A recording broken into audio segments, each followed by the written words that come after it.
It was fun sharing our thoughts and stories with each other. It was pretty amazing how simple all of our memories were. The stories as a whole carry the same themes about the kind of grandmother she was to all of us and the kind of person that she shaped us all to be.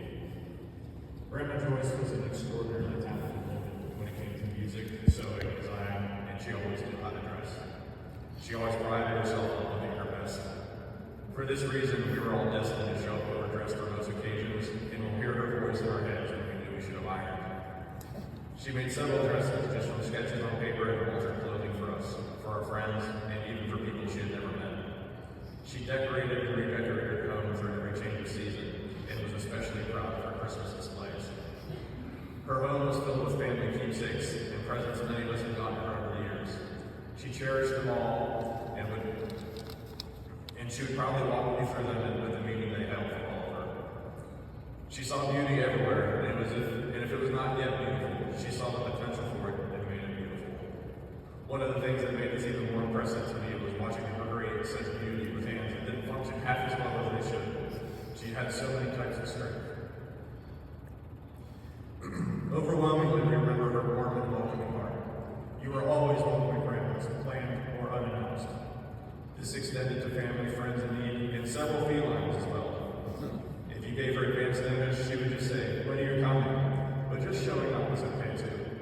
You'd feel as if she had been waiting around, hoping you might show up, and that you were exactly what she had planned for that day. She loved her family above all else. That love extended from children to her grandchildren to her grandchildren's children. She was always so proud of all of us, and in her eyes, we were always the best looking, the most talented, and outshone everyone at our events. That wasn't just for our benefit, she truly believed it, because I just found that she believed in all of us. Steve shared his story yesterday about her support for his music. She really was our biggest fan. She loved to have the family all together, and she loved that so many of us are here today together. She would wander around at our gatherings, eavesdropping, and just loving to watch us all interact. She cherished her family portraits and displayed them as they were fine works of art, to the extent that the funeral home ran out of music yesterday. But her pride was most evident on Christmas night in the basement, in Grandma's basement. These memories resonate with all of us, and even down to the great-grandchildren that were old enough to remember. She would sit on the couch amidst all the chaos and whisper to Grandpa Tony, "We did all this."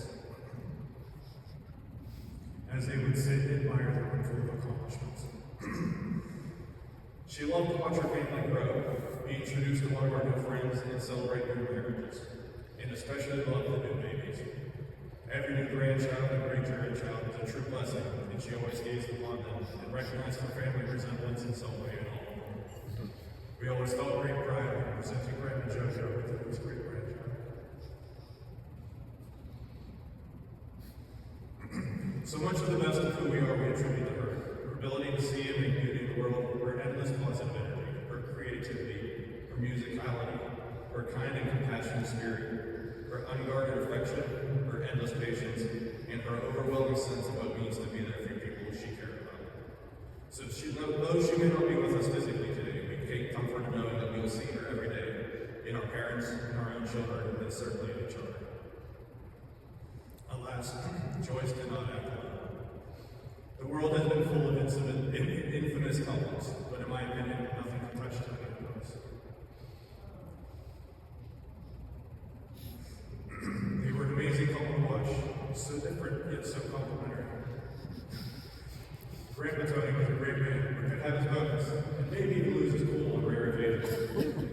She was patient and tolerant. And there later, as she started to decline mentally, it was beautiful to see his patience, see him be the patient, gentle, and tolerant husband that she needed. They made each other better. My wife Molly and I took great pride in marrying on their 50th wedding anniversary and sharing our mutual celebration and the ensuing anniversaries. Their marriage represented relationship goals for all of us. So when you live to be 90, there are so many people that Grandma held dear that passed on before her. So we can rejoice today knowing that she's having a celebration with them, even as we have to say goodbye.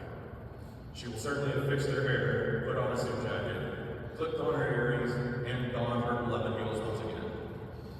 can be assured that she is busy up there, rearranging and setting things up. Heaven will never look so good. However, she will likely not know where she put her glasses. There may be a cold mug of coffee in the microwave, and likely a couple sewing needles have been dropped to the floor. I will wrap up my time with this thought. I don't know what we should expect when our time ends here. When we leave this world, I wouldn't be surprised to see the next phase of our journey start with a small walk to a small house on Sciere II. Upon reaching the front door, you'll be greeted by a goofy decorative duck that's orange infested seasonal attire. When you open the front door, you are immediately confronted by a wavelength heat from an overactive thermostat. Somebody must have bumped it again. The smell of homemade spaghetti sauce guides you in. Likely the best smell you've ever taken in. You hear Jim Nance on the television. Tiger must have made the final group again this weekend.